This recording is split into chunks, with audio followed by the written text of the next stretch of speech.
Prime Minister Narendra Modi on Monday took to social media to pay tribute to researchers and innovators on National Technology Day. He also hailed the Pokhran nuclear tests that were conducted on this day in 1998 when Atal Bihari Vajpayee was the Prime Minister.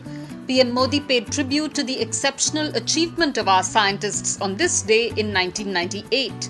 The Prime Minister called it a landmark moment in India's history. The Ministry of Railways announced that it will start operations of 15 passenger trains from May 12th. All these trains will run from New Delhi railway station.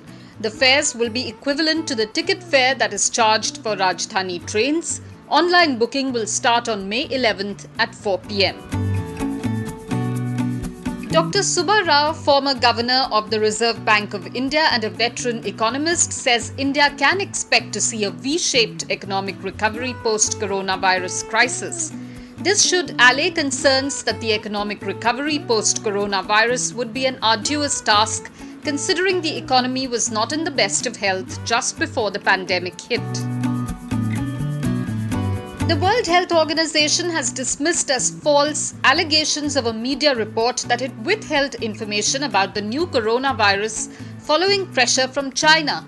The UN agency said in a statement late on Saturday that a German magazine's report about a telephone conversation between WHO chief and Chinese President Xi Jinping on January 21st was unfounded and untrue. Former Prime Minister Manmohan Singh has been reportedly admitted to All India Institute of Medical Sciences in Delhi after he complained of chest pain. Singh is under observation at the cardiothoracic ward. AIIMS sources say Singh was admitted at around 9 after complaining of some cardiac issue last night. In the past, Singh has had a few cardiac bypass surgeries. India is in the middle of a third lockdown, and it is safe to say that remote work culture has now become a norm for many. Reliance Jio has brought in a new annual work-from-home plan as the uncertainty of the nationwide lockdown still looms over.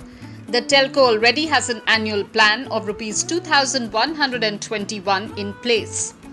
The current plan it is offering comes at Rs 2,399. Other than this long-term plan, Reliance has also introduced some data-specific add-on packs for users only looking for data. Wuhan, the original epicenter of the new coronavirus outbreak in China, reported its first cluster of infections since a lockdown on the central Chinese city was lifted a month ago, stoking concerns of a wider resurgence of the disease. The new infections add a layer of caution to efforts to lower coronavirus-related restrictions across China as businesses restart and individuals go back to work. Wuhan reported 5 new confirmed cases, all of whom live in the same residential compound.